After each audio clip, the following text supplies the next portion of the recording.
Hello and welcome back for episode 14 of Veteran Instincts. We're doing something slightly different this week. It will probably look the same to you guys, but this recording has been done using a vassal log, and you'll be getting our real first impressions without the benefit of having seen the game before. So hopefully it should be all smooth sailing and you'll get some good insights. This game is the finals of the recent XVT tournament, and we have with us Duhtch Cuthbert, who is one of the finalists, and he is up against Marco De Scordilli. So, hi Duhtch, thanks for joining us. Hello guys, thanks for having me. Why don't you start off by kind of talking us through the tournament and just a little bit of info of how you got to the list that we see you running here? Sure, no problem. Actually, I just started playing online right when the pandemic hit because I wanted to get in some X-Wing and still keep my game up. And I was invited to this tournament by Tommy Adams, also known as Mega Silver. How the tournament worked is everybody picked a faction, and you had to stay with that faction throughout the whole tournament. If you wanted to, you could switch up your list if need be. So I started with a Torkel Swarm and finished, I think, 4-2 with pretty good MOB. And then I started changing it up come top 8. Nice. And was there a kind of particular reason for that?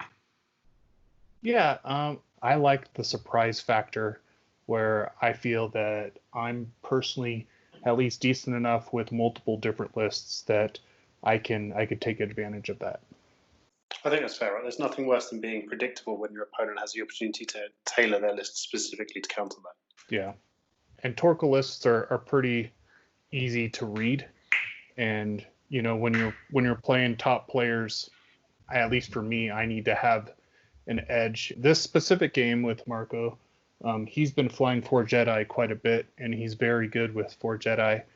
And I knew that if I could have the bid on him, that I would be at least advantaged going into the game. There was a heavier build list with Guri, but I wanted to make sure that I did have the bid just in case. So you've had to make some cuts to fit everything in. So you've got Guri here with Outmaneuver, Advanced Sensors, and the Virago title. And what we're missing from the usual build is an additional shield upgrade and afterburners. And then you've got Boba Fett with a hull upgrade, Maul, Contraband Cybernetics, Stave 1 title, and Crackshot. And what we're missing here from the usual build is the Fearless talent and potentially some bombs. So can you talk us through why you cut those things to fit these two ships together? Yeah, so I think he was at 198 points, and his other Jedi build was at 195. I wanted to make sure that I can get underneath those point totals. We see that, don't we, in most Guri lists. Guri is incredible with Outmaneuver, with the pre-move barrel roll. But if you're spending that many points on her, you need her to be moving after the I5s in your opponent's list. So I think, yeah, you're absolutely right. The risk of taking these two ships that rely so heavily on moving second and then not taking a big enough bid would have been huge. Marco's running 4 Jedi, all named, Ahsoka, Mace, Plo, and Obi-Wan, all with CLT, and has Sense on Mace just because of that third force, giving that a little bit of flexibility. So you both, by the looks of things, have brought big rocks. And the kind of setup is like a fairly standard kind of setup. I think Ben Lee once wrote an article referring to it as the magic roundabout. What was your kind of thought process with the rocks? Are you someone who tends to have a real thought out strategy with the rocks? Are you hoping they'll play a big role in the game? Oh, yes. I use the rocks to my advantage quite a bit. I'm a big fan of turn 0. I think that I had a pretty rough time here, but I still have a pretty good idea of what I'd like to do. And I've also watched about 6 of Marco's videos, and he pretty much does the same starting thing. So I just wanted to test him out and see if he continues with that. Yeah, absolutely. I think we can come to that in a minute because I think the way he set up his Jedi is really interesting. But I'm just going to use cloak tokens here as pointers. I would guess that you did not place this rock that I'm pointing at here. Because that's the only one that feels a little bit too tightly clustered for Guri. But with advanced sensors, you want to have room for her to be able to sort of pre-move barrel roll around. Most likely, yeah. You'll see in the game where I sort of shoot myself in the foot. And this is by far not a perfectly flown match for me. Setup-wise, Lloyd, you were going to say a bit about the Jedi. Yeah, so quite often we'll see a ship sort of set up in the corner, hinting that it might turn in, but realistically just kind of flanking and running away. Now, from where Marco is set up, it feels a little bit like Ahsoka and Obi are slightly isolated. Mace can only kind of 2-turn and boost around to get back into this space if the fight is going to happen sort of somewhere in this area. But Marco's done two things that I think are really interesting. So Obi is first of all facing down the board, which means that he can very easily just get out of that space if he wants to, because I assume that Marco is going to want an engagement that happens somewhere in this area, very approximately. And if he changes his mind and he does want an engagement in the top part of the board, Plo is in a position to get there very quickly, because he can just fly forward both turns. So actually, I really like the flexibility that Marco's setup gives him, and I think you said that it's a setup that he's done quite a few times is fairly similar, and it looks like it's practiced and there's a plan and a rationale behind it. What I love about it is it's extremely flexible, and even after the first turn or two, you can still change it quite a bit to close the net, and you just keep on moving slowly, and you're just bunching enemy ships into a corner or in a bad position, and he does a great job at doing that. Yeah, absolutely. He has a list full of what are essentially fairly small guns by and large, and so he needs to be building kill boxes.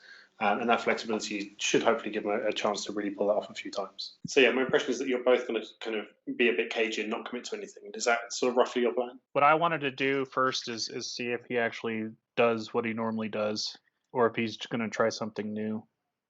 And I was just going to stick in that corner for now to see what options I can go out of it from there. Sure. And is there a place specifically on the board that you're looking for an engagement to happen, or is this more, are you more kind of reactive? I don't mind things happening in the rocks, but I want to pull him through the rocks. And yeah, so we can see the opening moves there. An interesting, really interesting opening from Marco. Just out of interest, was this his standard opening or something similar, or did this start to look different from what you'd seen him do before? This is pretty standard from what I've seen. When you hit an opponent who sets up either funny non-45 degree angles or spread out along the board edge and then does what I'll describe as an odd selection of opening maneuvers, everything kind of moving in different directions to each other. Generally, it means one of two things. It means either they're new and it might be an easy game because they're sort of having fun and maybe not really knowing what they're doing, or they're absolutely amazing and you're in big trouble. Yeah, it's always one end of the bell curve. Yeah. Given that this is the final, presumably you already know that Marco falls into the amazing category rather than the kind of newbie. And so I like the idea from you, and I think it's something I do a lot in games of just not overcommitting on that first turn, even though they're spread out, and you kind of get the feeling like, oh, I might be able to trap one, especially with the Jedi with them being so quick. I think it would have been a mistake to kind of overcommit. Having seen Mace go, you've kind of brought Guri and Boba out in different directions. Now, obviously, they've got a lot of ability to kind of join back up again, but is there a kind of significant thought behind that, or at this point, can you bring them all back together and it's really, could have gone left, could have gone right, doesn't make a big difference? Well, I think the beauty of how Marco has his opening is you can see still all four of his ships are still on that right side, and all of them have so much flexibility of what they can do, especially with double repositioning. And those top three, they can just turn in on Boba anytime they want. And so my thought process is those three are going to be sort of the kill squad with Poe coming in from the flank. And within the next couple of turns, my thought process is I need to pull them closer. So it sounds like you're going for a game plan where your kind of primary thing every turn is don't be an arc, don't be taking too much incoming fire. And then as a secondary thing, like, okay, then obviously take shots of opportunity and try and get the shots rather than just ram Boba Fett in there and rely on his rerolls. Correct. Cool. And so in terms of this tournament, is it set number of rounds? Yeah, so if you see that energy token on the middle rock there, so that's the first round. I think we're playing 12 rounds. Having a set 12 rounds does add a different dimension over kind of proper in real life X-Wing there, doesn't it? And having knowing that turn count rather than having to sort of gauge it after about an hour of, we're going really slowly or we're going really quickly. And you can probably be a bit more measured in your approach as a result, certainly coming into those final. You're not having to react to your opponent's speed at all. Yeah. Okay, so at this stage, both of you with cautious openings doing a really nice job of keeping your options open. Even Mace down there, who's quite close to that rock, due to the really good dial of the Jedi with the 1 hard. He's still got options to come into any area of the board that he wants to. So let's roll this forward into the next turn.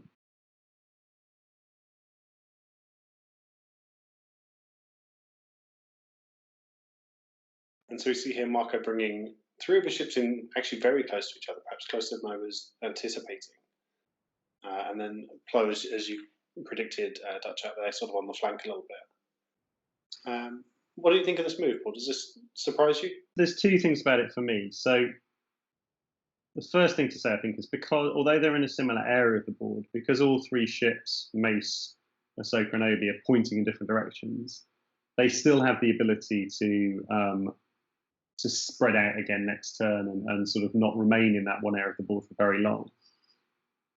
The other thing that sort of I think is worth considering is that although these Jedi are AC ships, they've got double repositioning, they require lining up their bullseyes to have effective damage output. The reality of this match for Marco is that he has been out-aced. You know, he's got 2 ships moving after him that have the ability to essentially change what's on their dial after they've seen where the Jedi have gone. So because of that, it may be worth considering for Marco flying more in formation. Obviously, he wants his arcs spread because he doesn't. If everything's focused on the one place, that makes it very easy for Boba or Guri to dodge all of those arcs. But I think the multiple ships being in the same region of the board may be a good plan for Marco, because it means that he can't get stuff picked off one by one, especially with Guri. Guri's going to be relatively happy to trade fire. 2 dice coming into Guri is not going to scare her too much. So you're going to need multiple shots on her if you want to do damage. So another advanced senses boost and the 3 banking. So it's quite a hard commit early on with Guri, and then Boba Fett banking in towards the rocks. So I suppose my initial impression on that is that Guri already has limited herself slightly in that the barrel rolls to her right are limited. Can still come out to the left, and the fast straight maneuvers, I think, will probably get her past this rock and out into this area of the board up here, which is a sort of nice act to have. But the issue with that fast straight maneuver is that you are committed to having to do that pre-move barrel roll. You know, it's a bad move from where you currently sit. You've also got the boost to the right, which would also be fine with the fast maneuver. So some options, but certainly more limited than she was at the start. And Boba as well, where he is at the moment, the straight clearly isn't on. So he again has limited his options slightly. Duhtch, what's your feeling? Do you agree, disagree? What's the kind of purpose behind the position? Well, this just goes to show, like this rock right here, how bad of a position it was for me from where I set up. And it really limited Boba's options. At this point, I am trying to do a rope-a-dope type move where I'm putting Guri, which looks like I am going to be trying to put on an offensive against some of these, and which actually, in all actuality, I'm not.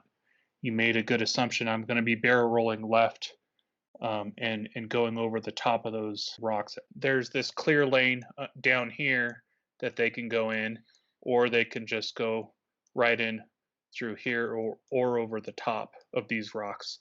And all 3 of these can still have a great kill box at any given time. Your hope here is that you kind of dangle Guri temptingly enough that they commit into that ring of rocks, and all of a sudden their maneuver options are kind of limited whilst yours remain open around the outside. That makes a lot of sense, and I can see what you mean. And just to highlight it for everyone watching, this area here in between these 2 rocks is just a nightmare for Boba. With that medium base coming in and through that from any direction is going to take too many turns. Limit your options not only on the turn in but also on the turns coming out. So I'm assuming you're going to have to pick to come either up the top of the board past it or down the bottom of the board. But certainly entering the rocks through this area feels like a no-go for Boba. Anything to add to that, Lloyd?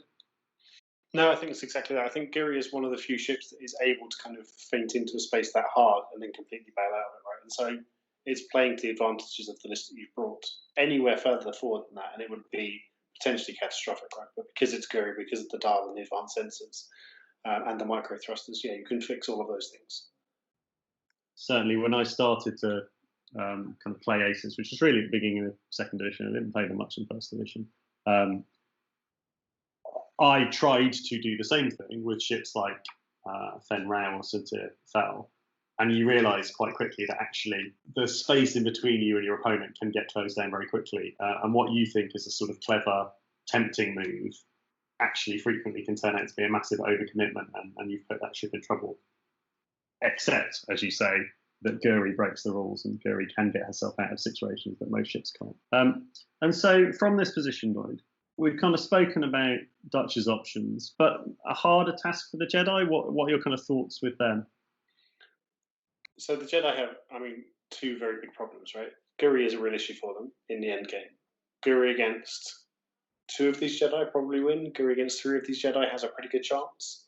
But Boba is a similar problem. Boba has the potential to be such a hammer and to soak so much damage that Marco really needs to get one of these ships sort of pinned down and taken off the table early on before he starts hitting any of that variance that the Jedi are inevitably going to get at some point and starts taking damage.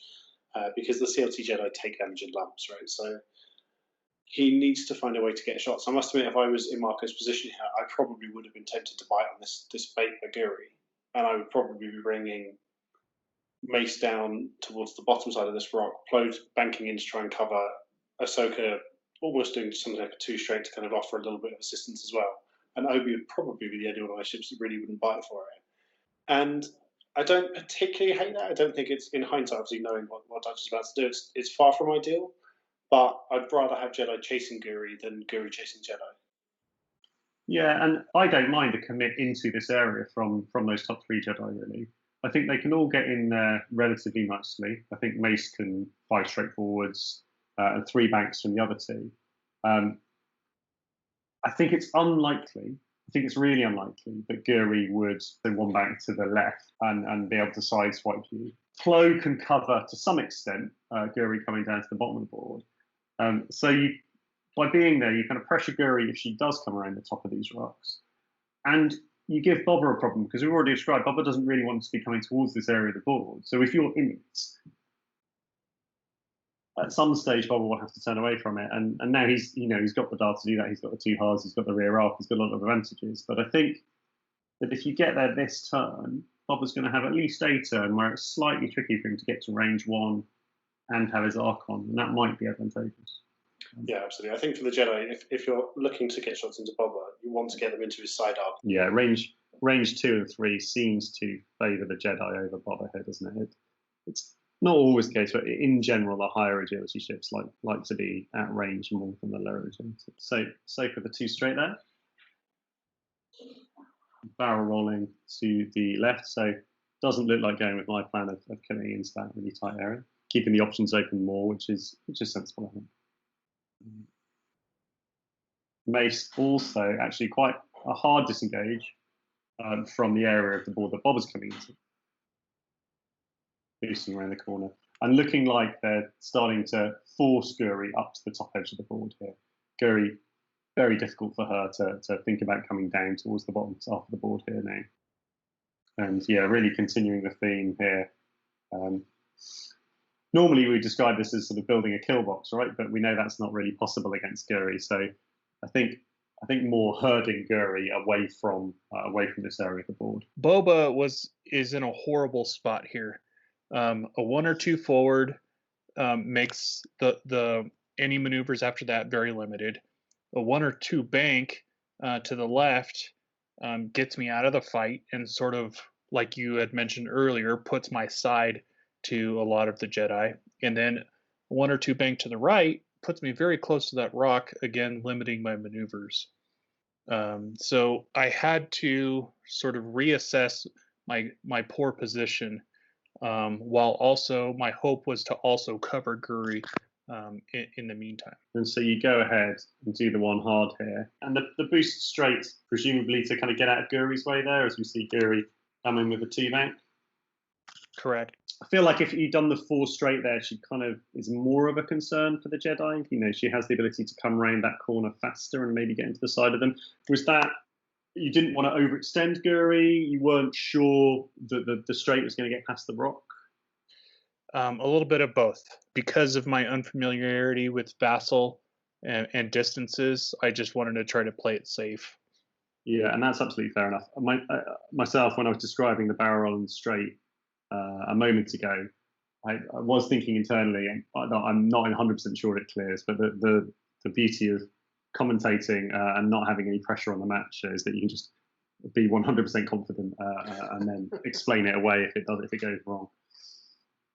Okay, that's why we're this end of the yeah. So I think I like Marco's positioning here.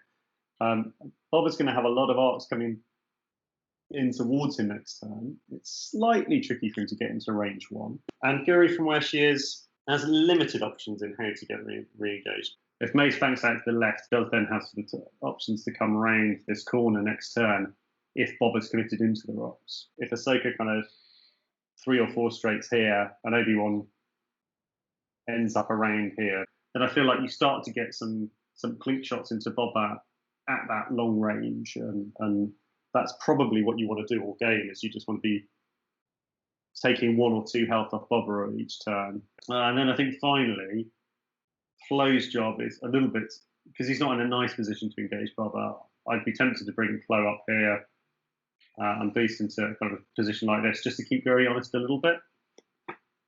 So I think that's my plan. I agree. So Flo is the one I'm concerned about, because he doesn't have an easy turn to the left to keep a shot on Boba or to threaten Boba in any way. He can pressure Guri with a 4 forward boost barrel roll to get him around, or maybe a 4 forward bank to the right would get him sort of arc if Guri goes that way.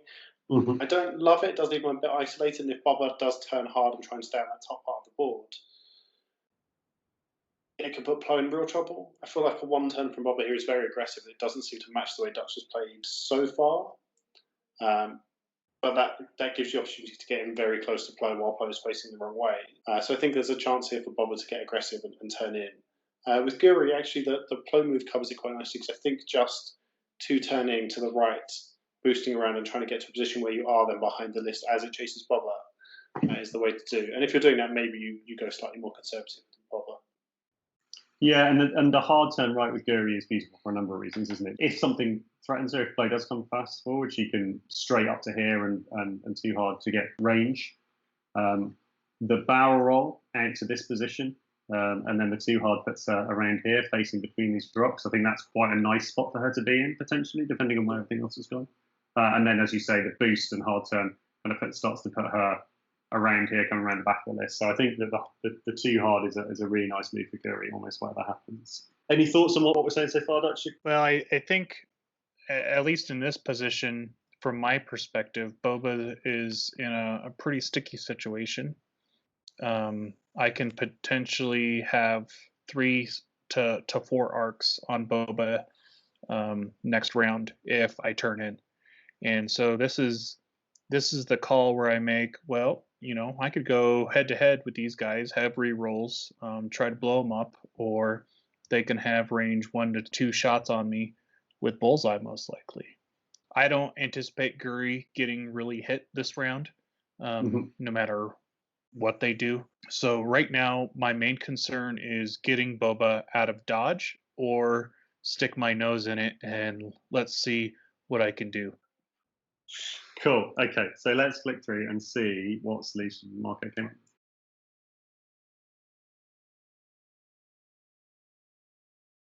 So interestingly, Ahsoka 1 hards there and stays there, coordinating the barrel roll to Mace. And so already we can see that Marco's thinking is different to yours and mine, Lloyd. These appear to be much more conservative moves, much more keeping your arc open. So actually, yeah, Marco's showing he has no interest at all in trying to go toe-to-toe with Boba. He wants to try and get around and block in Guri. So anything now on Guri's dial to the right, all of a sudden looks a mistake for sure. Yeah, and that's really interesting information for you, right, Duhtch? At this stage, kind of it all becomes clear, and Boba probably has a little bit more license to be aggressive in that he is not the primary target by any stretch of the imagination.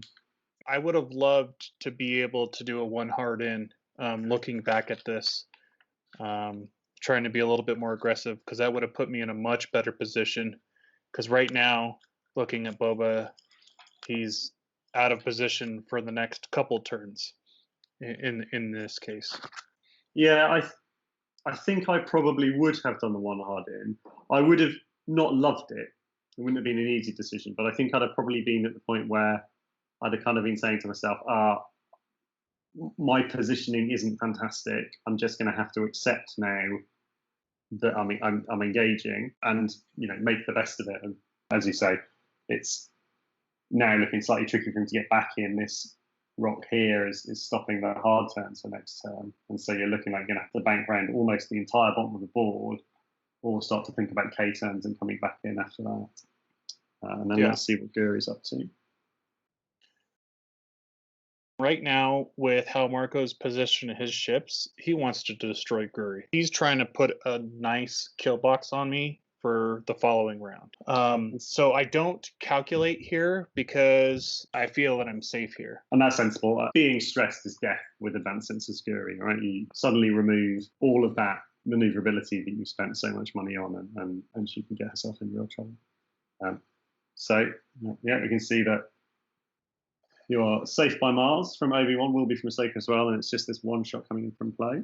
And I think even if the worst thing happens here and you lose a shield or so, I mean, losing 2 shields is painful, but losing a single shield here is absolutely worth it for the flexibility and the positioning for next turn, right?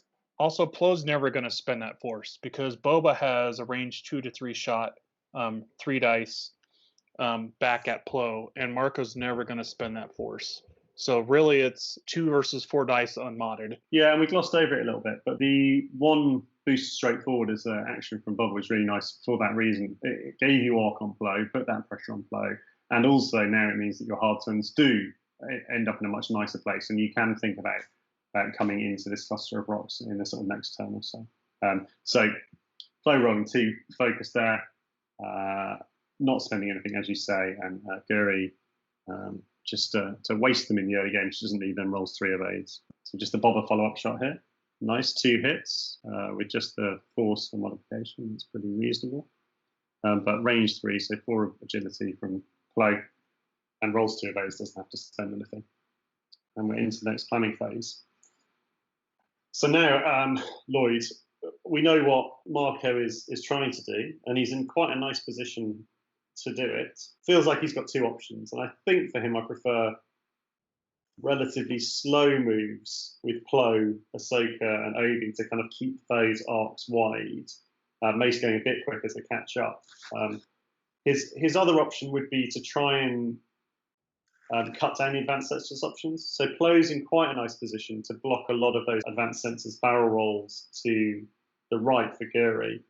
And it may be worth using Plo to block them up and then hope that Duhtch is relying on them and just sort of force Guri towards his list a bit more. Yeah, it feels like a lot of things that Guri can still do from here, right? So just looking at, if you in your head, just pick a move for Guri for anyone watching along, and then just look at all the options you have, right? So the first thing I would say was a 4 forward gets you out of trouble. Now, a 4 forward from where you are is going to put you on this rock in front of you. But you have the option to advanced sensors boost to the right and then head down into the gap in between these rocks, which I'll just mark down here. And potentially Mace can cover that. It's unlikely that anything else will be having an arc pointing that way. And if you guess wrong and Mace covers that and everything else doesn't, a boost to the left and a 4 forward puts you out here, where the worst you're taking realistically is a long range shot from Plo.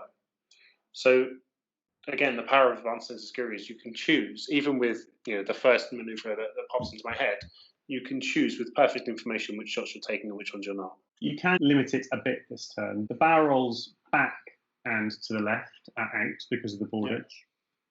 Yeah. Plo can take up the space to limit the barrel rolls to the right almost at all, though it's probably quite hard to block all of them. And then you're limited to the boosts, and the boosts are still give you options, certainly, but I wonder if that's worth doing just to kind of cut them down, because depending on what Duhtch dials in, the boosts might not be ideal. In terms of the barrel rolls to the right for Guri, there's not a lot of good places they get her. So obviously Guri can barrel roll to the right, turn back out and come out this way.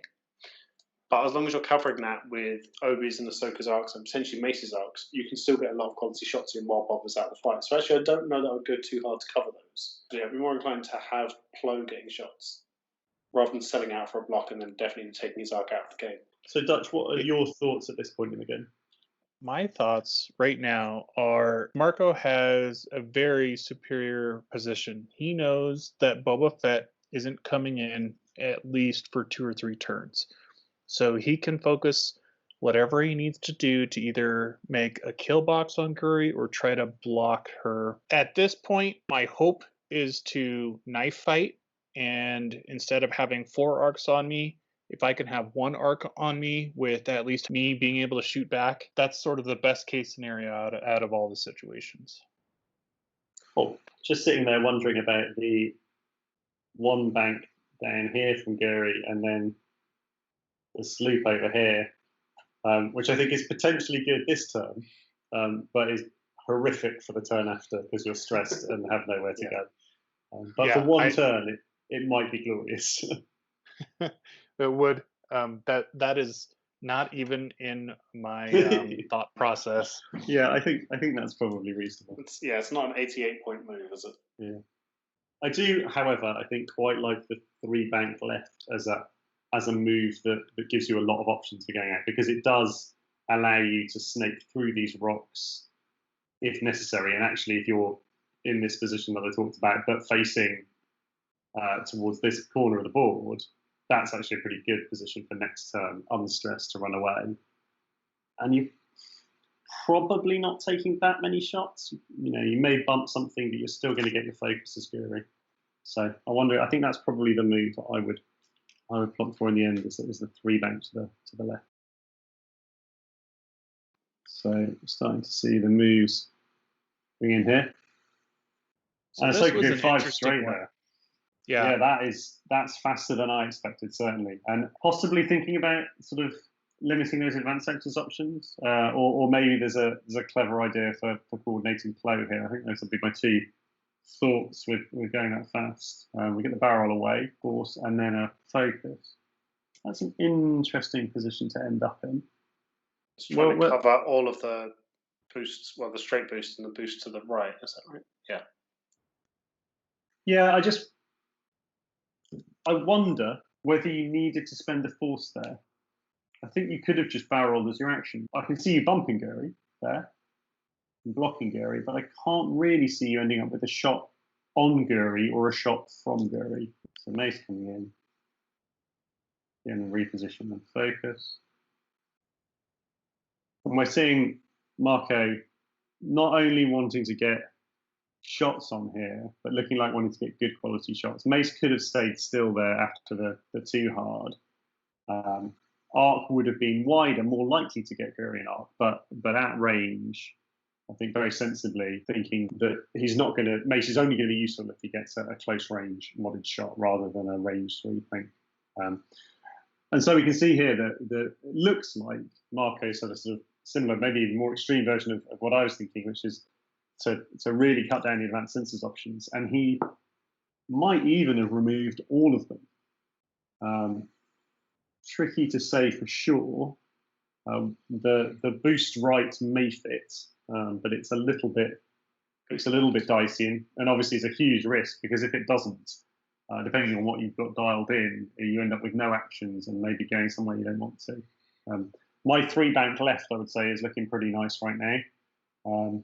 3 bank left, and then the curvy barrel roll could end up with Guri in a sort of position somewhere like this, facing down here at range 1 of Obi and have arc dodged. So that would be nice. We'll find out in a moment.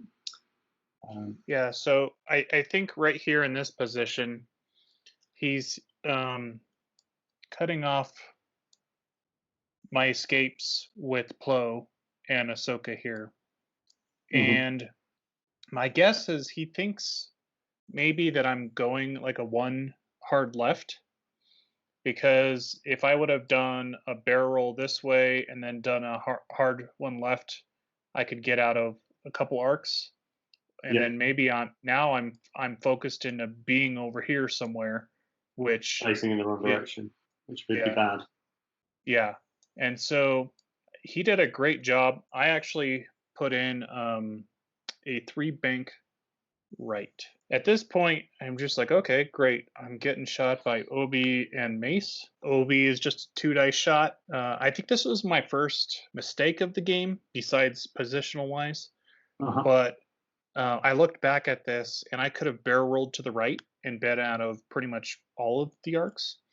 But I chose violence on this, and I put a target lock on Mace. Mace has CLT on you, right? And a CLT Jedi is at range 1 more accurate than a Delta 7 Jedi. Yep. That's the difference, isn't it? I think were you a couple of millimeters over, then it's not unreasonable to stay there and trade shots. But that CLT does make a difference. And also here, you're at the disadvantage versus Mace of firing first. So your offense is going to be limited by the fact you're going to be scared to spend your focus, sort of not knowing what's coming back. Yeah.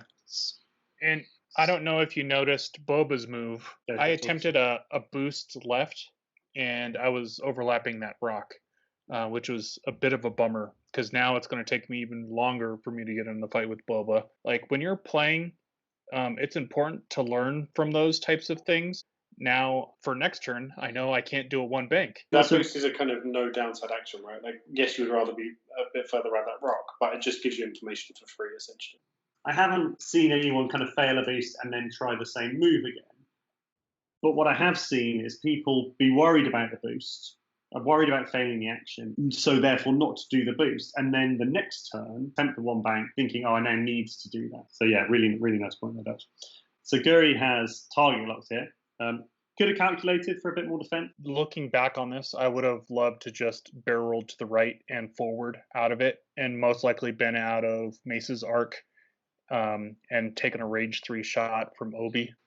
So Obi's shot coming up. Rolls 2 hits, nice. Doesn't have to spend any tokens. And the first decision point from Guri here, rolling the evade, and looks like spending the focus. And now we get Guri's shot. Not great initially, just the 1 hit there, but presumably spending the target lock here. And still not great after the target lock with 2 hits.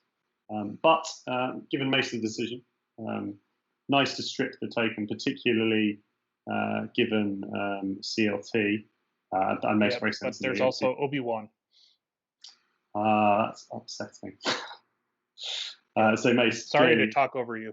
No, not at all. Very valid point. So Mace there, spending his focus, which I think would have been the right decision anyway, even if he was genuinely spending it. But as you say, Obi-Wan is going to give it him back.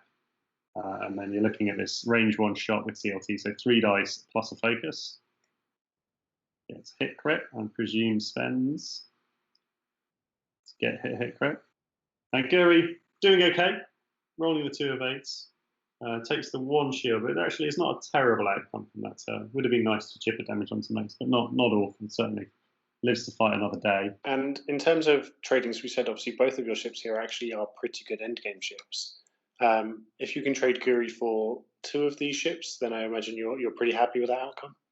Oh yeah, easy. It's just obviously a case of getting Marco to agree to it. Last year was my first Worlds, and I played against a lot of European players going into day 2. And from what I've seen from a playstyle perspective, most European players play very conservative. And so, for instance, if I half Mace, then Mace will start running around for the next 3 or 4 turns. So I figured if I can get one of his ships out of the equation for the next few turns, then I wanted to try to take that chance. And luckily, for me, I only lost 1 shield in the process. If I would have taken 3, that would have been devastating. It sounds like saying you don't need to kill the ship to get it out of the game. If you half it, you put it in danger, then your opponent will almost take it out of the game for you. Yeah, and I think that's something over in Europe that we kind of noticed as well. That in general, obviously, there's variation, but in general, American players do tend to be much more aggressive and much more jousty, whereas it's sort of a little bit of a more considered game. Although, having said that, you're playing a very considered game here yourself. Now looking a lot better for Duhtch Lloyd. Guri has much better options for running away this turn. Helpfully, doesn't need her advanced sensors, so that the 3 bank in either direction is a nice move. And if you get to advanced sensors reposition, brilliant. But if not, you don't end up in a bad place. Boba, shame that boost didn't fit last turn. Is still sort of not in a great position, but is at least coming back into the fight. And it's looking like Duhtch is going to get his chance to sort of reset and go again. Meanwhile, Marco did a nice job of trapping Guri, I think. Has only got the 1 shield out of it and needs to kind of do it all over again. For Marco this turn, I think it's actually a chance to do one of 2 things. So one is you can just reset and wait for the next turn where Boba is inevitably coming into the rocks. But you can also threaten Guri fairly easily here because Guri is almost certainly not sleeping. And if she is, obviously you get to find that in advance with sense on Mace. And so I think here's a chance to actually put locks on Guri. So very easily, Obi can 1 turn, Ahsoka can 1 turn and give Mace a target lock. Mace can then K turn. Ahsoka can take her own target lock, and Plo can also then just 1 bank around and take a target lock. And all of a sudden, 4 locks on Guri means that she needs to be even more careful and consider it in future turns. And it doesn't really cost you anything in terms of placement for next turn. Yeah, I think I like the 1 hard left with Obi-Wan. I think that puts him in a nice place. Might even get a shot on Guri this round for free. I completely agree with you that now is the time to get your target locks. It's not looking like you're taking any fire this time. You don't want to leave Obi-Wan out on his own. So I think if you're doing that, you certainly want Plo banking around the top to kind of come and support. Ahsoka probably turns left as well to come over the other side of the board and again create that net and make it so that Guri doesn't have any truly safe areas the board to go into. Again, this position leaves me, like you guys said, with not a lot of places to escape to still shoot back. And so obviously the sloops are options, but then I'm also stressed and pigeonhole myself within the middle of the rocks with very few options. I think here again I'm looking for escape options at this point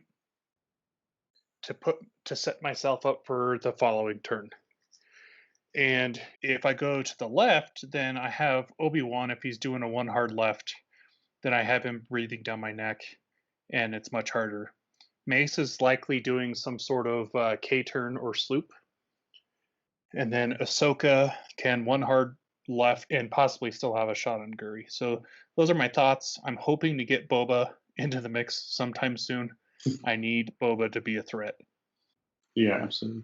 And yeah, from what you'd said, I think that's a really nice assessment. The bank to the right does feel safer, doesn't it? It's harder for Marco to get good quality fire on you this turn if you go right than it is if you go left. So it does use sense. And Guri is 3 banking to the right there. Ahsoka, the boost straight forwards and takes the target lock. Sleep from Mace. I feel like the K-turn might have been better there in terms of giving you more options for the turn after, but not a lot in it.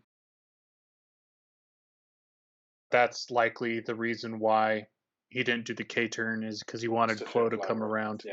Yeah. And the first mistake, really, we've seen pretty faultless flying from Marco so far, but misjudgment there of the sleep and blocks Obi-Wan. Not disastrous, actually, given the direction that Guri's going in, but obviously not what Marco was intending when he set the dials. Yeah. And it's actually really nice for me in future turns because this sort of messes things up for him, just having Obi stressed for future turns. And Boba coming around nice, just fitting the 1 bank in there. So Boba looking in a much more scary position for next turn. And then, as you see, Guri with the bank out. Looks like she might not be in the arc, so you just stay still. Maybe an opportunity to grab a free target lock. And so you put a lock on Mace. Do you want to talk a little bit through the reason why the lock went there and not Ahsoka, who looks more like they're heading into the same sort of space?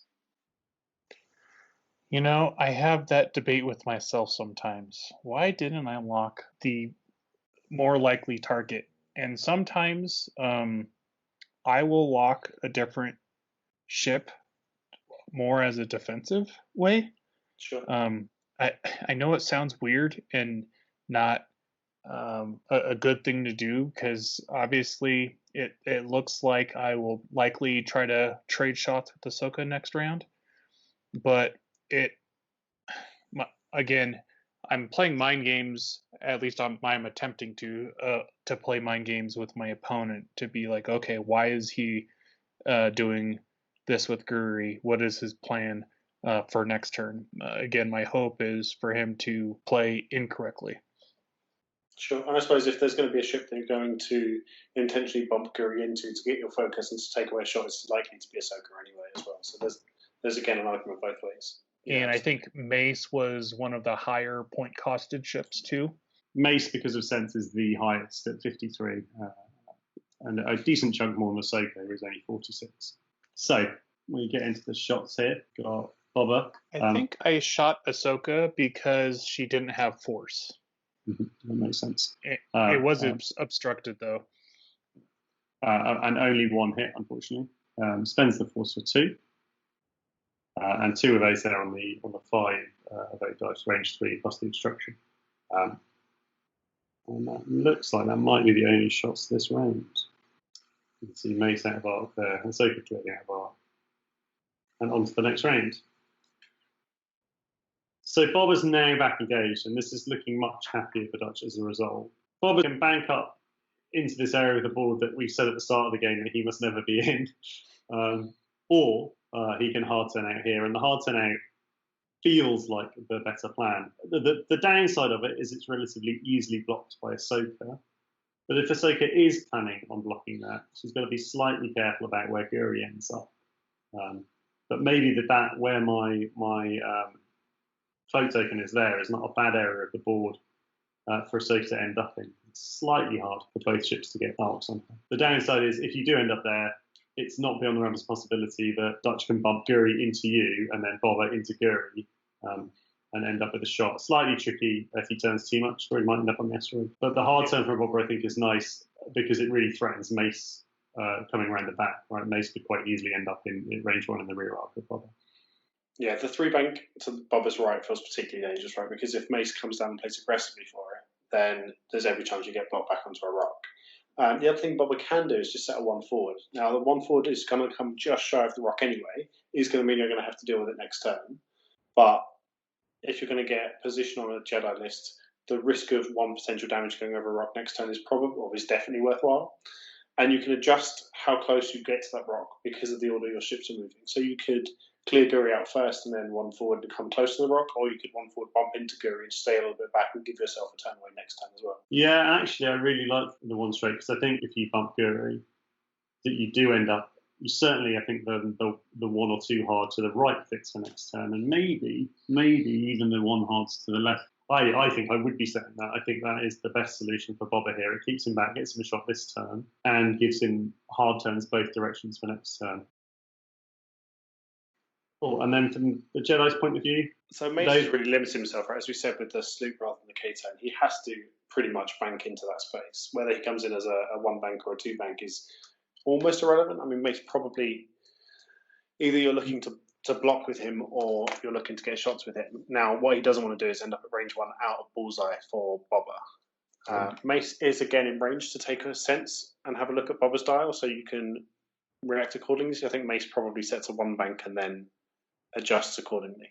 This is certainly the first turn where Marco has got limited options, right? If you look at all of his ships, 2 of them are stressed. Mace, as you say, only has 1 or 2 moves on his dial to clear his stress without going over a rock.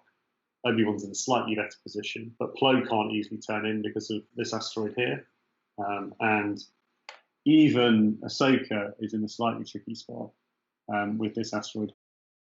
You guys hit it on the nail. The problem for me is Marco has the ability to block lots of different things. I was debating whether or not to go a 2 or 3 bank either way with Slave 1.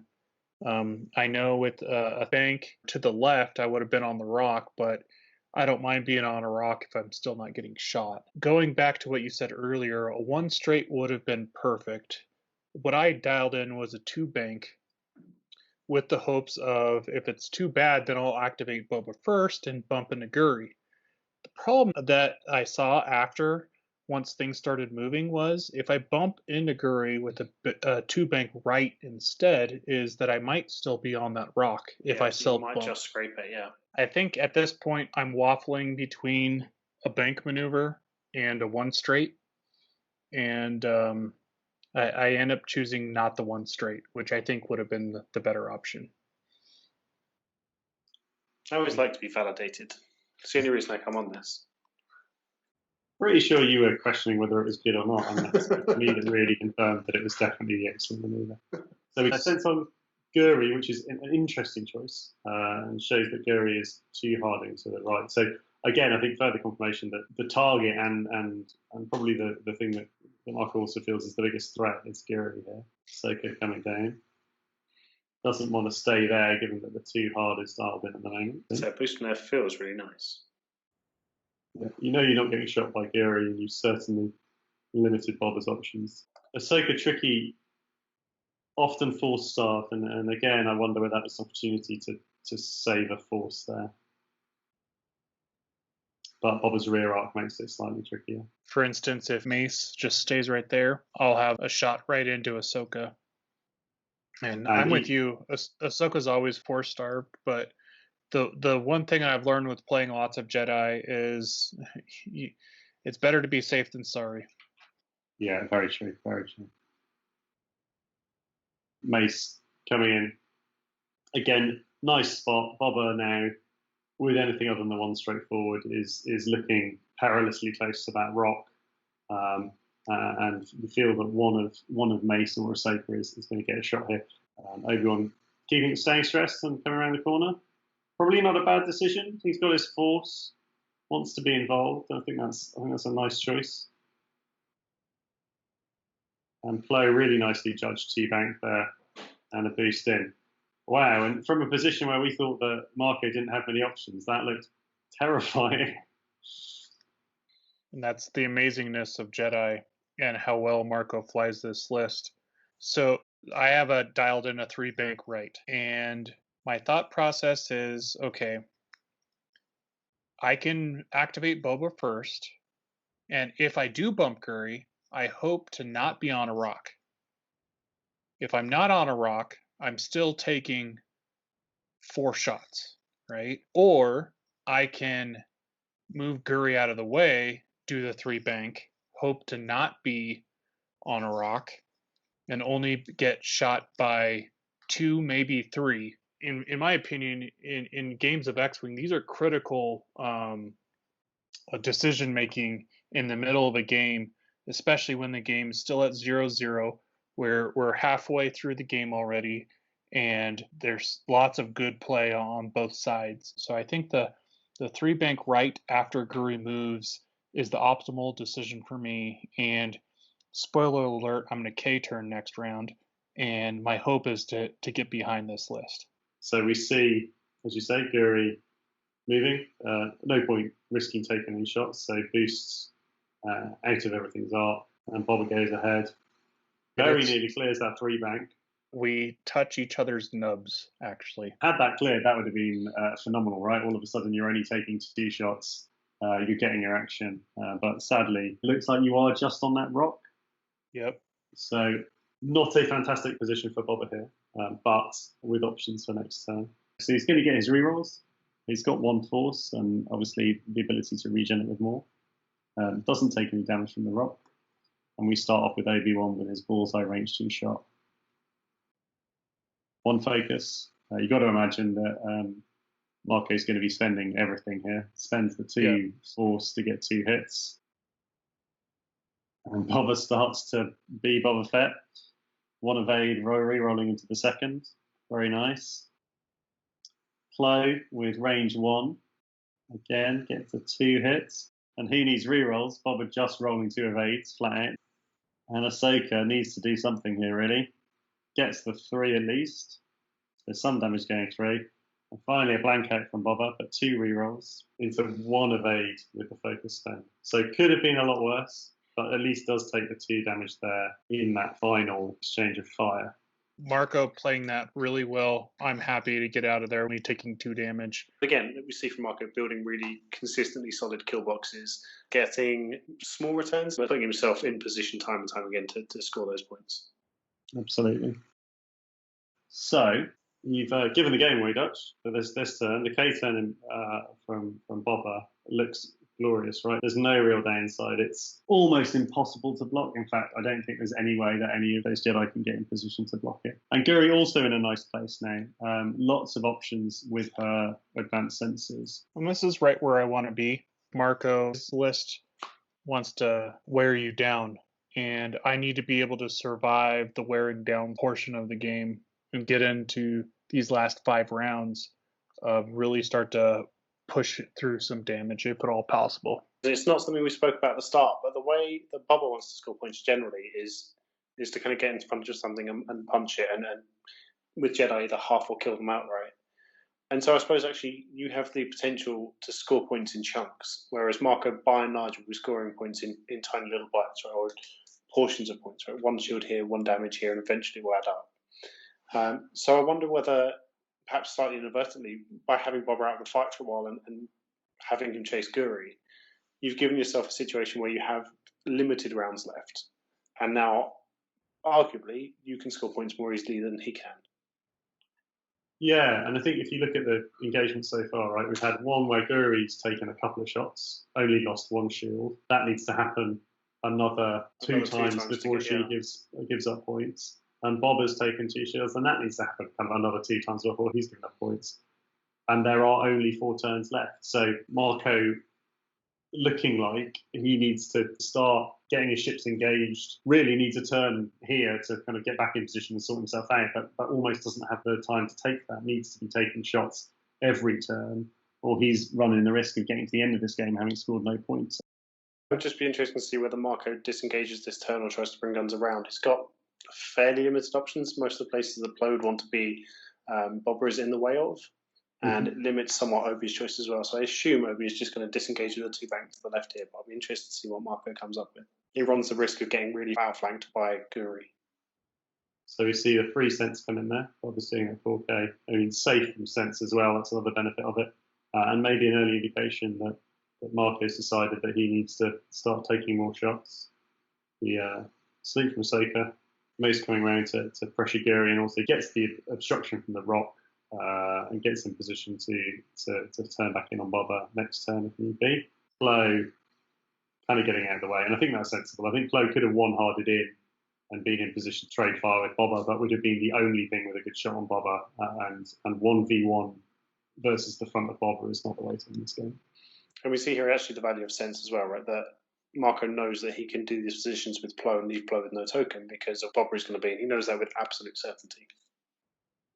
Barrel roll with Obi-Wan obviously gets the obstruction. I worry slightly that's going to be an arc, but maybe that's I'm tired and finding Vassal tricky. Ooh, it's close. Boba, did you contraband here? Or you did, yeah. I did. And blue boost back in towards Ahsoka. And then what's Guri got in? Guri just does the 2 hard. And then boost to get out of arc of Mace and has a nice outmaneuver shot there into Obi-Wan. And yeah, you do have a focus. That is huge. And this is where that good position from last turn pays dividends, right? Obi-Wan, we're talking about you not having to score many points, we don't think, to win the game. And Obi-Wan is now sat at range 2 of a focused Guri. Yes, taking a shot from Ahsoka, but a poorly modded one at range through a rock. You know, going to spend the focus all day here if you get the opportunity.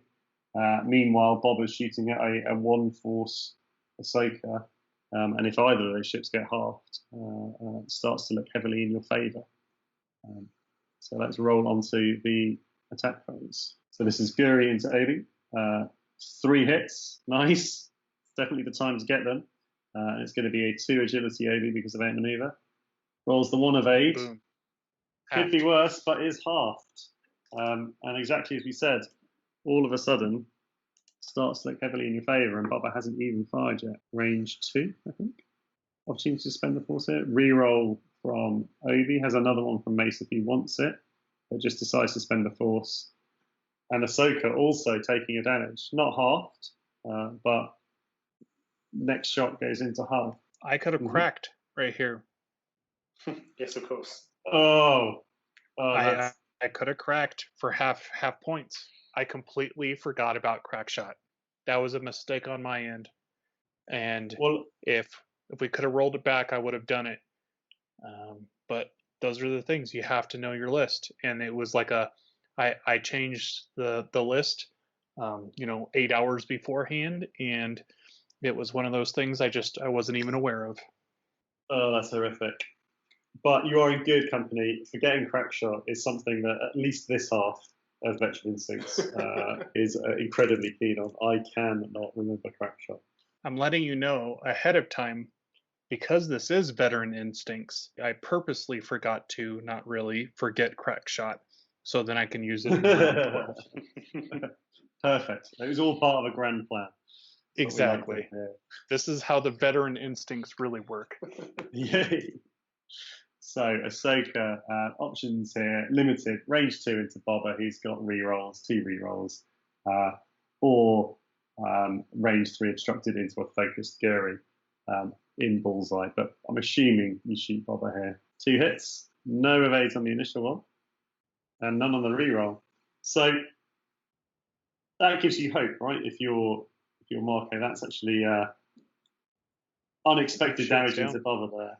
And all of a sudden, Boba's one up half, and half of Boba will get you back into this game massively. So, Lloyd, what do you do now? I feel like Mace has to sloop to the left to bring his arc back into play. As much as I like the idea of chasing Guri, your closest points, and probably based on where the table is or positions are, your easiest points are Boba at this stage. So a 2 sloop from Mace also keeps your Bullseye kind of in the area where Guri wants to be, potentially. Now, again, Obi is still in a problematic position, and I don't really love where he is. He doesn't have many great options. Turning in allows him to get quality shots on Boba, but gives Guri really easy shots into him, and he's down to 2 health. So I'm inclined to say maybe Obi 2 sloops to the left as well, and just tries to kind of keep range and also turns off outmaneuver. Clone needs to be coming hard in, so a 1 turn left and a boost left gets you kind of back in, and then Ahsoka. Ahsoka is the key piece here, and you need to be confident of which block you're trying to get. Now, thankfully, you have Mace at range 1, as we know. So Mace can look at Boba style, see what he's going, and I'm expecting a bank to the right of some variety. So my original instinct with Ahsoka is a 2 forward. Just sit there and block that bank in from Boba. But in hindsight, I like the 1 bank left slightly more, because that allows you to do a couple of things. It allows you to barrel roll left or right, and it allows you to also give Mace a lock before he sloops. So very roughly, I think that is the plan. You're accepting that Guri is not the ship you're getting shots on this turn, and you're trying to put those 2 more avenues into Boba to swing the game back into your favour. Yeah, and Boba is in the wrong place, isn't he? He's in our middle of those rocks where we don't like him. And although the K-turn was nice from where you were in that bump position, you're still very limited on where you can go. And were Boba to be halved, all of a sudden, you don't have all that many turns to make those points back up. So this all goes down to win conditions. Boba's, 2 or 3 points from half right now? So I have to be very cognizant of what I'm doing with Boba, because that's how I lose the game, if they half Boba, because that's at 53 points. And since I've halved Obi-Wan, and half of any other ship does not equal 53 points. Yeah, absolutely. That's very, very scary. That means now I need to kill another ship as well. And so right now, I'm looking to get out of dodge with the Boba, because Ahsoka's likely to block. And because I did a 4K, I know that a 2 straight will likely put me on that rock again. And a 3 straight will, with any block, will put me on that rock. I dialed in a 4 straight, which again, it keeps me stressed, but it still keeps a gun on Ahsoka, and hopefully I'm not taking any shots in return. Yeah, I think that's a really nice decision. I think that's probably what I would have done as well. It feels like the safest place, and it's the most difficult thing for Ahsoka to block. I think a positive for you this turn is Guri's position.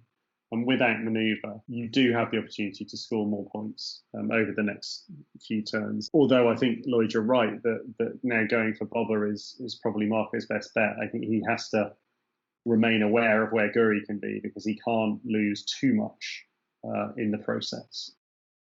Okay, so Mace first sees the 4 straight. Ahsoka, one or two things here. Either overcommitting to the block onto Boba, but possibly just covering the Guri turn in. So yeah, it's going hard for Guri, but looks like so he's going to barrel Mace away so Mace can turn harder. Yeah, and then presumably barrel himself. I think this is a pivotal point because we talked about Boba, but I didn't even go into what happens with Guri. And I think Marco is playing this wonderfully. He's going to have a nice shot with Ahsoka, up shot with Mace because he's following around. Plo Koon's turning around too. And I think this is a great play by him. From a blocking Boba point of view, he's not given himself as much of a chance as he could have, given that he was going to have that sense. He could have had greater flexibility with a slower maneuver. But in terms of threatening Guri, Ahsoka's in an elephant spot, generating 3 actions due to her incredible ability. See whether we're right with Mace. Mace, yeah, coming around the corner. So still abandoning Boba at this point, which I think is an interesting play. Certainly not one I would have expected. And Mace following up with the boost to get really close into the back of Guri. Limiting Guri's options. Obi-Wan, sensible, didn't really have the option to come back in and threaten Guri, but is pointing his arc towards Boba. And here's where the benefit of the sense comes in, knowing that Boba's going to be sat at the other side of this rock, and that barrel roll gets him safe from a Boba shot and also firing to the side of Boba. And Plo coming around the corner to put more pressure on Guri. Very nice, very nice. Yeah, I think what we're seeing is the flexibility of the Jedi chassis is that he has given himself options to block Boba if he's going short and then turn guns in. And then when that plan doesn't work and we see that Boba is getting out of the fight, then it allows him to get back in and actually get good quality shots on Guri. And then Guri here, two-harding in, deciding just to stick with it. Has options with the barrel roll of getting out of Ahsoka's arc at least, although leaves him in a slightly funny spot for next turn. Yeah, so this is a pretty big move right here of Nice. What do I need to do? And I decided to go in with the boost and whether or not to calculate. And because I was going to be taking this range 1 shot and I wanted to try to kill Obi, this was pretty big. I think I ended up taking a calculate on this because I wanted to try to get half points again while still not getting half pointed. And I think in this situation that makes a lot of sense because it's nearer the end of the game. You've less chance to fix things if they go wrong. And yeah, from being in a very tight spot, very nice judgment of that boost. Going to get your range 1 out-maneuver shot, and you get your free focus, and you have a token for defense as well. So that's why it worked out very nicely. Boba's going to take fire from Obi. Obi looks like maybe in Bullseye. Could be close. And Obi has a chance to half Boba here, but looks at high risk of dying. Shot starts to come in. Range 1 from Plo first. Rolls the 2 eyeballs. Reroll from the target lock, so all 3. And spends the focus for 3 hits there. I'd be very tempted here to leave Plo tokenless to try and tempt that shot. Guri doing a nice job though, rolling 2 eyeballs and a focus. Just roll paint. Going ahead and spending that focus. That would have halved you. So obvious decision to spend the focus. And then Obi-Wan shot here. 9 miles out of Bullseye, shows what I know. And so just the 1 hit there. Boba evading that with ease. Had the reroll from Ahsoka, but didn't need it. And then this is a big shot here from Guri. Oh, Guri does not help. 1 hit, which is evaded. Yeah, I'm just like, man, I did everything right, and 3 blanks and a hit. Those things happen. It's part of the game, and you just got to play through it. Yeah. And Boba here has options. Looks like Ahsoka's the sensible choice. Range 2, unobstructed. 1 more damage to half. And again, only 1 crit and evaded. And now we have 3 turns left. What were you expecting out of Marco's moves on this turn? Oh, yeah, this was a pretty interesting turn because what I wanted to try to do is still put heat on Obi-Wan somehow with Guri. And no matter what I was thinking, Obi-Wan can pretty much block most of the things that I wanted to do, which would then allow the other ships, like Mace is coming in from behind, Ahsoka can do her shenanigans, and then I can magically have 2 or 3 ships on Guri if Obi-Wan blocks Guri. I also wanted to try to get out of dodge with Boba a little bit more too, because I knew that was more or less his path to victory. The problem is I'm stressed and I'm facing the wrong way, so I can't just turn back in to get some rerolls. So we see Ahsoka with a 4K here. Mace looked at Boba's dial and not Guri's in this instance. Yeah, Lloyd, a reasonable point. Knowing where Guri's going and where she'll be able to kind of get her arc to in terms of putting Obi-Wan in a safe position, I think I'd have probably, like you, sensed Guri to give me a little bit more hope of getting Obi-Wan into a safe place. So Mace coming around the corner, boosting in. I assume it's going to barrel off from here, right, to free up space for Plo. Okay, well, very well judged. Pixels away. Plo coming around, presumably going to boost around the corner and put more fire into Boba. And Obi-Wan just getting up close and personal. And at this point, I'm kicking myself for not just doing a one hard right and just annihilating Obi. Yeah, it's that kind of perfect hindsight, right? You had it on the dial at some point. You've been flicking between the two, and it always seems to be the wrong one that ends up there at the crucial moment. So just the one straightforward here from Guri, but does have some nice options for getting out of Mace's arc. So Guri gets the focus, but I don't think he's going to be taking fire here. Plo out of arc, and so a range 3 from Obi-Wan into Boba Fett. So just for other listeners too, always check your triggers. On Guri, Guri's out of arc, so on and so forth, but you'll see, I didn't even think that Ahsoka has me range 3 through a rock. And oh wow, yeah, no, neither did I. Those things matter. Like always remember your triggers. At the point where you're 2 damage away from giving up, 44 points for that ship. Yep. Yeah, 100%. I hadn't even looked that far back down the board. I was just concentrating on Mace. But a good tip in general as well, because if you do it every turn, you're much less likely to forget it. Only doing it when you need it is a recipe for forgetting it. So Obi here is rolled, hit, focus, has the force to spend to make that 2 hits. And Boba takes 1, so still no points yet, but it's getting closer. Oh yeah, at this point I'm like, oh man, he's gonna have for sure. That's the shot back with the force for modification. Range 3. Nice roll, hit, crit, and an eyeball, spends the force. And Obi-Wan only rolling 2 paint there. He's going to take that crit. You've got to be fingers crossed for a direct hit here, hey? Yeah. Console fire. Yeah, so this is the crucial turn, because now he has Obi and Plo coming at Boba saying, I'm going all out just to half you because that's my win condition. And what am I going to do with Guri now? Because Mace is sort of covering up my pursuit of Obi. If I kill Obi, that's great, but it's important to not sell out too much for Mace. Oh, and here's what we see right here of like, oh great, I pat myself on the back for getting out of Mace's arc, but then I'm just like, oh crap. I'm range 3 obstructed through a rock from Ahsoka, which, 2v5 is not that big a deal, but I'm sure I'm glad that I picked up that focus just in case. Yeah, and so Ahsoka rolls, hit focus there.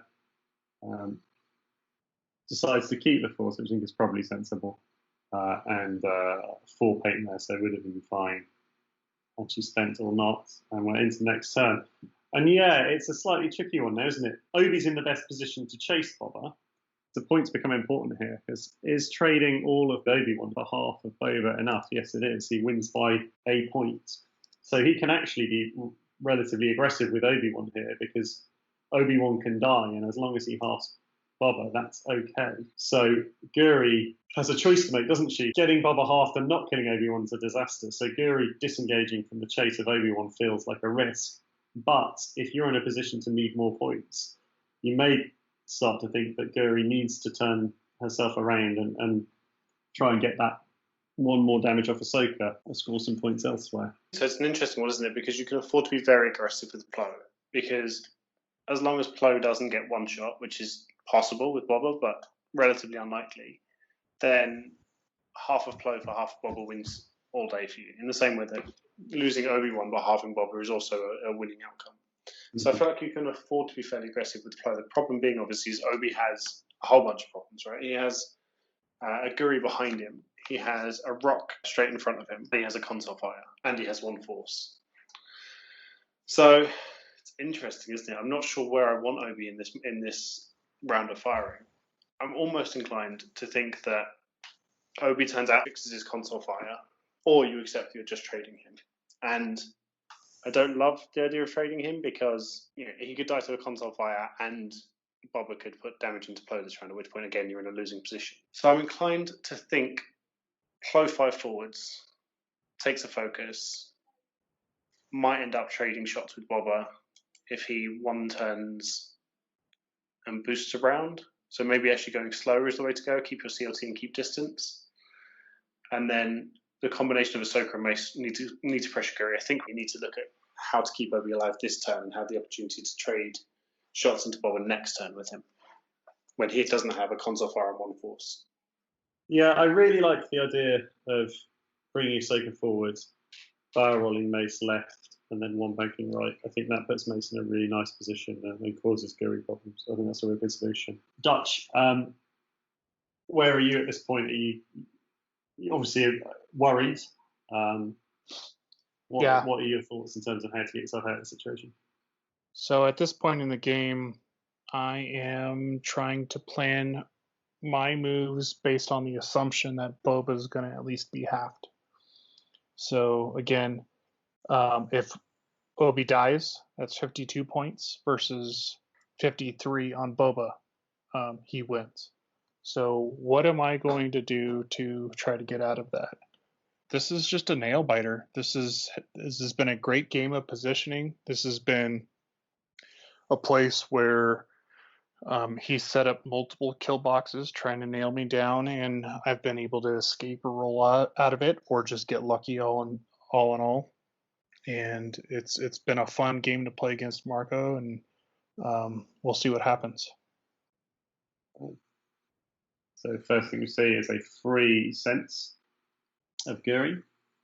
Guri is one hardy into the fight. We do see that 3 strength from Ahsoka. Spends both force. Lloyd, you could play this game. Nice. And the triggers there are really nice in the order. Barrel rolling both of them. That's some tricky shenanigans, that is. I like it. And then the third action to take the focus. Interesting. The 2 straight, obviously, is a better blocking maneuver, but I think in terms of Mace's arc being relevant, I did prefer Lloyd's idea of the 1 bank. We'll see how it works out. And the boost, actually. Okay. So yeah, I wonder if he was more concerned about Obi being killed. And so that's why he had a 2 forward on Mace. But yeah, I think, obviously, again, in perfect hindsight, right? I think the idea of bumping into Guri there and keeping your arc back is the way to threaten her. For me, just having Guri doing the 1 hard right, allowing myself the most options just in case those others 2 tried to cover Obi-Wan. So if it's now, I'm right behind Mace. I could light Mace up.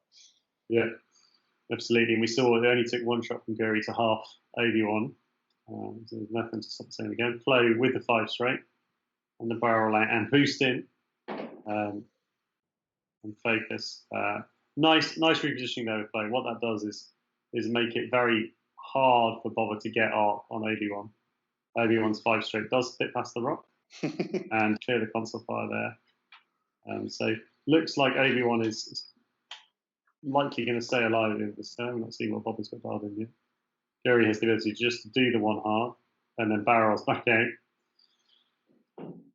Mace has got a horrible sight if he looks in his rearview mirror at the moment.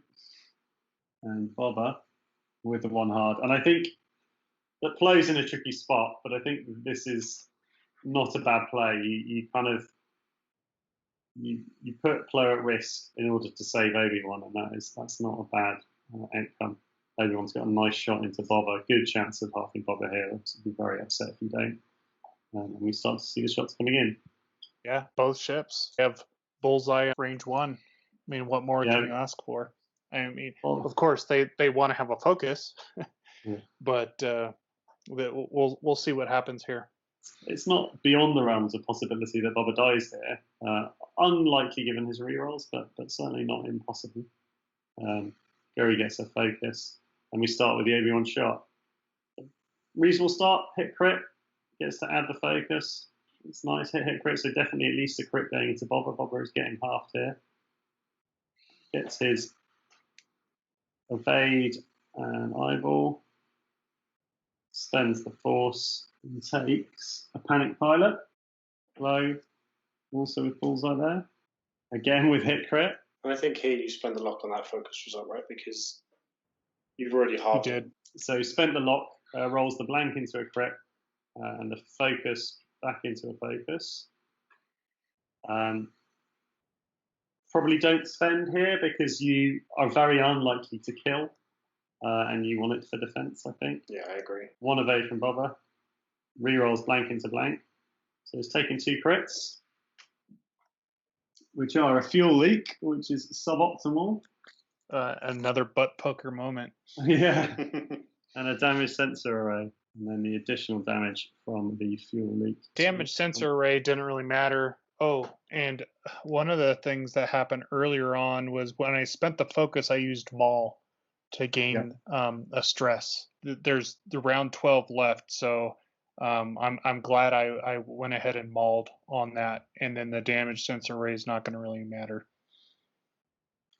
But Boba now with 2 health and looking like he could die next turn, so needs to do some damage here. So up next we've got Boba's shot. So range 1 into play. 2 crits to start off with. Rerolls and spends the focus for 2 hits, 2 crits. So play sitting there with only 1 force, and this is looking a little bit dicey. Gets a 2 evades. Nice. So I cracked that. So this is what you were saving it for, this moment. Yeah, my veteran instincts kicked in. We're going to be seeing play, therefore, taking shield crit. The first crit coming in is a fuel leak, and that is a dead Plo Koon. Wowzers. And then to just take some extra fuel leak just for fun. just for fun on the way out. So now I'm up 74 to 53. And that was just what I needed. I needed at least 1.5 ships worth of points with Boba down. So now I'm feeling pretty good. And we've still got the Guri shot coming in here. So Guri range 1 into the back of Mace. Another disappointing initial roll with 1 hit and a focus, but does have the target lock on this occasion. Rerolls into 3 hits. And so remembering the outmaneuver, Mace only rolling the 1 evade, and Mace also taking 2 damage to be halved this turn. And now on this shot, even if Guri is halved, you are up by 4 points. Yeah, and Guri's sitting there with her focus taken, only taking 2 dice from Ahsoka. Rolls blanks, has the target lock and decides to spend, gets the 2 hits. Paint on defense from Guri.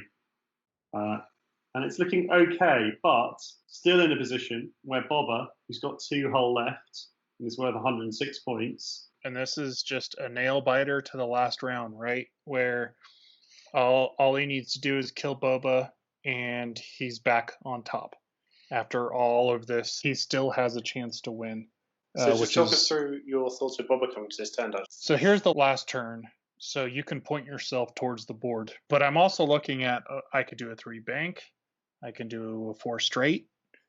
But any of those all Obi has to do is just turn up the board, and he's got a good shot on me. If I do a 1 hard left, then if he does anything but a straight or a K turn, I pretty much have the game. His only way to win is to kill Boba. So at this point, I'm trying to stay away from Ahsoka up at the top and stay away from Mace coming in. But even if Mace comes in, I'm still right behind him with Guri.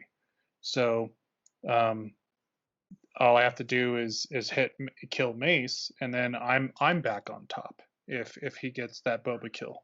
So that's what I'm looking at. If I take a shot on a Guri from Ahsoka, then it's not that big a deal. Chances are they're not going to put 2 more damage into Guri. So you had a 1 hard left dialed in, I think you say. So obviously gives you the flexibility again with Slave 1. I do quite like the turn to the right. I like that takes away almost everything Obi can do.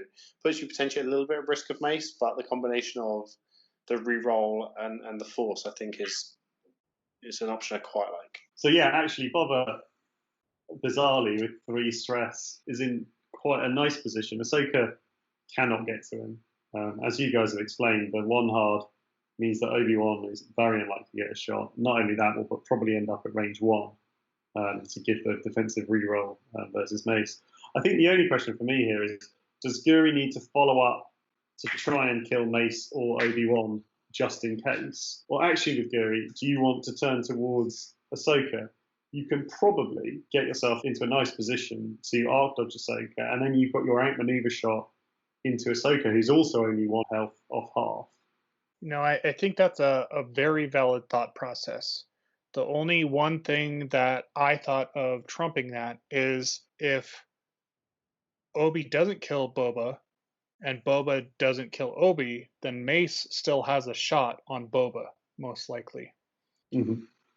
With Guri firing at 5 before Mace, I can wipe Mace off the board before Obi gets a shot. So the only way that Marco pretty much has a chance to win is if Obi kills Boba, most likely. So interesting, Paul. In this turn, what would you be setting for your Jedi dials?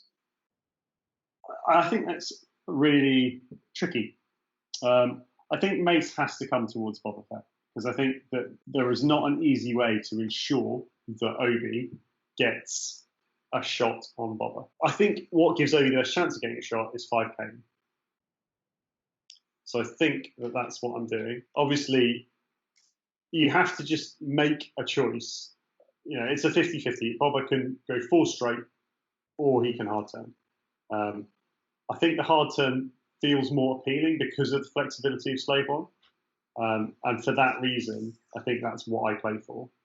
And I think the only thing on Obi's dial that plays for both of the hard turns from Boba is the 5K. I think, but it definitely gets him if Boba turns right. And if Boba turns left, there is a chance that he's still in an ideal world, just sitting in the side arc. Sure. Because of that uncertainty, I think Mace needs to get involved, and Mace needs to do a 3 bank in towards Boba here, maybe think about boosting. But I don't think he's got any other choice. Yeah, I would actually do the complete opposite. So I think Obi's trying to get shots on Boba is going to be incredibly hard, right? The combination of, first of all, you have to guess whether Duhtch is turning or running. And if he's turning, he can fix it with Slave 1, depending on what you guess. I think Obi's chances of getting a shot and putting 2 damage into Boba is incredibly low. So actually, I would disengage with Obi. And the reason I would is because Mace can look at Guri's dial. Now, Guri, as we've discussed at length, right, is one of the hardest ships to pin down. But from this board situation, I would anticipate exactly the thought Duhtch has, is that he needs to ensure that he can score points if Boba dies. So I actually like a 2 sloop from Mace to his left. It almost certainly turns off Guri's outmaneuver. And if Guri is chasing into that position towards where Obi is currently, it gives you a chance of getting a shot there. And then Ahsoka can react, having looked at Guri's dial. So I'd be putting in a 2 forward with Ahsoka. And if Guri has a 1 turn in, I'd be barrel rolling to the left. And if Guri has a 3 bank dialed in, I would be boosting around to the right. And just give yourself shots, because you need to do 2 damage to one of the 2 ships. And the 2 damage into Guri, though hard to get her in arc, is easier, I think, than trying to get 2 damage into Boba from this situation. I think the problem with that is you're playing not to lose, you're not playing to win. So you're not giving yourself enough opportunity because you're down on points. You need to make sure that you're trying to get points. Yeah, potentially. I think it's hard to get a shot into either, and I feel like 2 arcs onto Guri is easier than 2 into Boba. Yeah, I agree to a certain extent. I just think whilst you can point arcs at Guri more easily, Guri is higher agility, is going to have tokens. Although I can understand what you're saying, that feels to me a little bit more like you're trying to get points off the harder ship to get points off. Yeah, and essentially as Guri, I can bump into whatever ship I want. No matter what maneuver I dial into, I will only max be taking 1 shot. I think what we've decided is that Marco is in a trickier spot here. Yeah, absolutely. Duhtch's options all felt like good ones, whereas Marco's options, it feels like you're trying to find the least bad. We'll see if he manages to do that. I back him too, given how he's played. Right then, let's see these final turns coming in. So we get the sense on Guri there. We already know. But now Marco knows too. Everyone's in the same position. We all know that Guri is 3 banking to the right. Gives Marco a little bit of an opportunity to react here with Ahsoka's kind of pseudo coordinate, and she goes ahead and coordinates the 1 bank to Mace. Takes a focus for herself. Mace 2 straighting. Ends up in a very similar position to if he had 3 banks. Takes his focus and is going to happily sit there. Oh, that 5k is probably a bad idea because it's what I suggested. So this was actually a pretty crazy move by him. I wasn't expecting the 5k at all. And so I had the option of turning right instead of left. And so my thought process with turning left is, okay, I get a range 1 shot. Okay, he kills me, but I'll kill him in return. I still have defensive rerolls. I have the force, and I'm out of his bullseye. And then I'm also at range 3 of Mace. If I would have turned right, it would have been the opposite. You'd have been in that range 2 no man's land, taking range 2 shots from both of them. I thought the 5k was a nice move, but we shall see. Guri coming in here, and all of that maybe for naught. Mace is now in a very scary spot. Out of Ahsoka's bullseye, so we'll see what you do, but I suggest that you have the opportunity here to stay still. And this is me being too cute. Yeah, put yourself into range 1 rather than staying at range 2. Yeah. But you can see the intent obviously was to arc dodge there, but had you stayed still, taken the calculate, you'd be in a better spot there, but probably okay. And since it's the last turn, I calculate. Yep, which makes complete sense. Just give yourself a defensive option as well. There's Guri's focus here now. Obi-Wan checking arc, range 1 into the side of Boba. That's 2 force. Ooh. Oh, Obi rolls 1 hit. That's upsetting. So that pretty much guarantees me the game. Blanks out there. Has the reroll. Still blanks. So just the 1 hit, not dead. And if Mace dies here, there's no more shots going into Boba. Oh, and a high chance of that happening now. 1, in fact, guaranteed. Spend the calculate. 2 damage guaranteed here. So now Boba can't die. Blanks out to add insult to injury.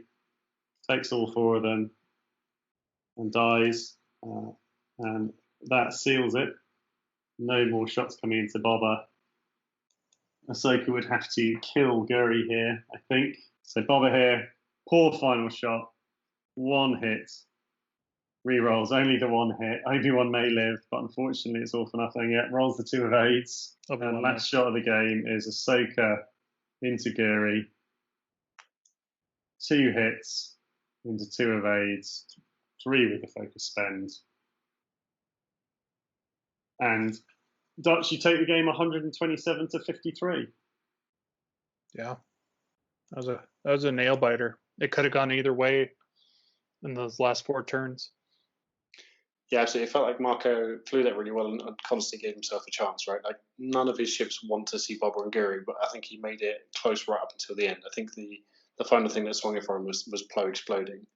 But he made it, definitely a very, very close game. Very nicely planned. Yeah, really good game to watch.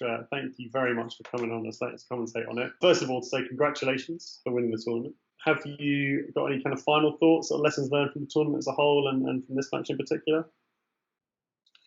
Yeah, thank you guys for having me on. It's really been fun to walk through this. Thank you to Marco for this great game. He played wonderfully. I had my fair share of mistakes and was able to pull it out in this crazy game. And I think just to people who are watching and listening is sometimes we make mistakes during our game and we have to be able to capitalize on it later. We have to be able to get over those mistakes and not be tilted by those types of mistakes.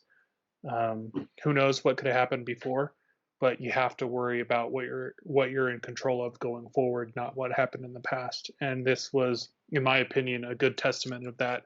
Yeah, I think that's good advice for almost for anybody in any walk of life, but certainly in gaming and especially so in second edition. In first edition, more games did go to total destruction, end after an hour, end after 15 minutes sometimes. But in second edition, so many games go to time, and so often, both playing games yourself and watching on stream, you see matches where somebody has a horrible start, gets really far behind, or is really out of position. But because there are turns left in the game, they're able to bring it round and get themselves back into a position. And so many games that we're seeing on the channel and in general going down to those final rolls on the final turn. So yeah, you really are never out of it, and always worth keeping going. Any final thoughts, Lloyd? No, I think we've covered most of them. My one is very, very minor, which actually is all the way back in turn 0. So when we spoke about this rock, based on this setup, I would have actually set up in the other corner if I were you. And that's super minor, but it opened up that channel. Right? Coming down this area here gave you so many problems for Boba. And had you been doing it on this side of the board, it would have been a very, very different first set of 4 or 5 turns. It's something that you would never be able to see if the game hadn't been recorded. So useful for everyone, right? We've said before, every chance you have to get your games recorded, do so, because the chance to review them is absolutely priceless. Yes, I 100% agree. When I first started a couple of years ago, I just watched hundreds, if not thousands of hours of video on YouTube of how to play, and I just soaked it in like a sponge. Before we sign off, I wanted to shout out my squadron, Mile High Squadron. We're in Denver, Colorado.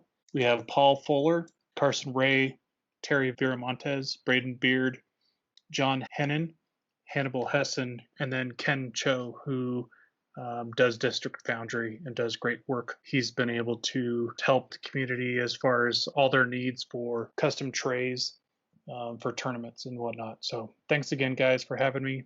And this has been a fun time. Thank you. And actually, I think that's a really interesting point, isn't it? That actually we miss a lot here is the value of a local community. So if you're in a store that doesn't have, a squadron or a group of people, try and cultivate that and have a community that play together, because everybody gets better through that, right? That practice against each other. Even if you're constantly playing against players who are better than you, you will improve from that. Yeah, Lloyd, you've got better playing constantly against me, haven't you? So I've gotten more patient. Cool. And with that, I think we'll end there. Thank you very much for everyone for watching. Thanks again, Duhtch, for coming on, and we'll see you next time. Thank you.